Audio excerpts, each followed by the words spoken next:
കുഞ്ഞാറ്റ എന്ന തേജലക്ഷ്മി മാതാപിതാക്കളുടെ പാത പിന്തുടർന്ന് സിനിമയിലേക്ക് അരങ്ങേറാൻ തയ്യാറെടുക്കുകയാണ്. അഭിനയമോഹം സ്കൂൾ കാലം മുതൽ ഉണ്ടായിരുന്നുവെങ്കിലും ആരോടും കുഞ്ഞാറ്റ പറഞ്ഞിരുന്നില്ല. ആ വഴി തെരഞ്ഞെടുത്താൽ ശരിയാകുമോ എന്ന ആശങ്കയായിരുന്നു. സുന്ദരിയായവൾ സ്റ്റെല്ല എന്ന ചിത്രത്തിലൂടെയാണ് കുഞ്ഞാറ്റയുടെ അരങ്ങേറ്റം.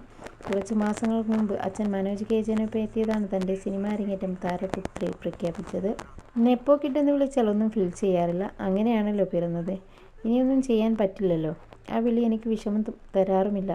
പഠനശേഷം ജോലി എന്നത് ഞാൻ തന്നെ തിരഞ്ഞെടുത്തതാണ്. സിനിമ ചെയ്യാൻ താല്പര്യമുണ്ടെങ്കിൽ നേരത്തെ ചെയ്യണമെന്നാണ് അമ്മ എന്നോട് പറഞ്ഞത്. സ്കൂൾ കാലം മുതൽ അമ്മ ഇത് പറയുമായിരുന്നു. അപ്പോൾ മനസ്സിൽ ആഗ്രഹമുണ്ടായിരുന്നെങ്കിലും ആരോടും തുറന്നു പറഞ്ഞിരുന്നില്ല. സിനിമയിലേക്ക് വരിക എന്നത് ശരിയാണോ തെറ്റാണോ എന്ന ആശങ്കയുണ്ടായിരുന്നു. എൻ്റെ തീരുമാനങ്ങൾക്ക് ആരും എനിക്കെതിരെ നിൽക്കാറില്ല. അങ്ങനെയാണ് ജോലി ചെയ്യാൻ തീരുമാനിക്കുന്നത്.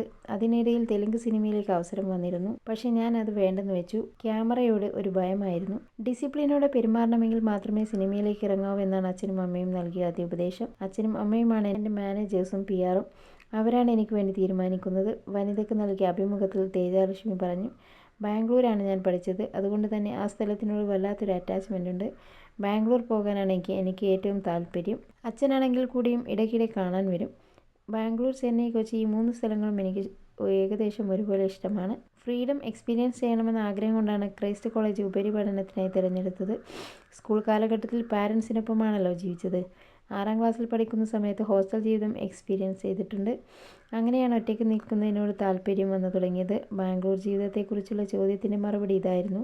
അമ്മ ഉർവശി ചെയ്തതിൽ കുഞ്ഞാറ്റയ്ക്ക് പ്രിയപ്പെട്ട സിനിമ അന്നും ഇന്നും അച്ചുവിൻ്റെ അമ്മയാണ്. ഞാൻ ജനിച്ച ശേഷം അമ്മ ചെയ്ത സിനിമയാണ് അച്ചുവിൻ്റെ അമ്മ.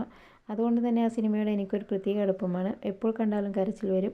മനോജ് ഉർവശിയും വേർപിരിഞ്ഞ ശേഷം പ്രായപൂർത്തിയാകും വരെ മനോജിൻ്റെ സംരക്ഷണയിലായിരുന്നു കുഞ്ഞാറ്റ. ആദ്യം ഫേസ്ബുക്ക് അക്കൗണ്ട് തുടങ്ങാനുള്ള പെർമിഷനാണ് അച്ഛനോട് ഞാൻ ചോദിച്ചത്. അന്ന് എൻ്റെ സ്കൂളിലെ സഹപാഠികൾക്കെല്ലാം അക്കൗണ്ടുണ്ട്. ആദ്യം അച്ഛൻ സമ്മതിച്ചില്ല. പിന്നെ അച്ഛൻ സമ്മതിച്ചു. ഞാൻ ചോദിച്ചാൽ അച്ഛൻ സമ്മതിക്കും. കാരണം എന്നെക്കുറിച്ച് അധികം ലാളിച്ചാണ് അച്ഛൻ വളർത്തുന്നത്. എൻ്റെ ഇമോഷൻസ് പുറത്ത് കാണിക്കാൻ അത്ര ഇഷ്ടപ്പെടുന്ന ആളുമല്ല ഞാൻ. സഹോദരങ്ങളെക്കുറിച്ചും തേജലക്ഷ്മി വാചാലയായി. ശ്രീയ, അമൃത്, ഇഷാൻ ഇവരിൽ ആരോടാണ് കൂടുതൽ അടുപ്പമെന്ന് ചോദിച്ചാൽ 3 പേരും ഒരുപോലെയാണെന്ന് പറയേണ്ടി വരും. അമ്മ ഫിഗറാണ് ഞാൻ അവർക്ക്.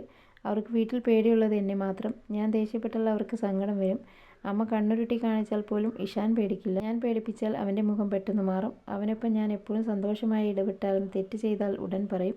അവർക്ക് 3 പേർക്കും ഞാനില്ലാതെ പറ്റില്ല. അതിൽ എനിക്ക് ഓവർ കോൺഫിഡൻസ് ഉണ്ട്. ഇഷാൻ ആ പേരിട്ടത് ഞാനാണ്. ഒരു അനിയത്തിയോ അനിയനോ വേണമെന്ന് എനിക്ക് വലിയ ആഗ്രഹമായിരുന്നു. ഞാനൊരു സിംഗിൾ ചൈൽഡായിരുന്നു. പിന്നീട് ദൈവം തന്നെ എനിക്ക് കുറച്ച് സഹോദരങ്ങളെ കൊണ്ടുവന്നു തന്നു എന്നും തേജലക്ഷ്മി പറയുന്നു.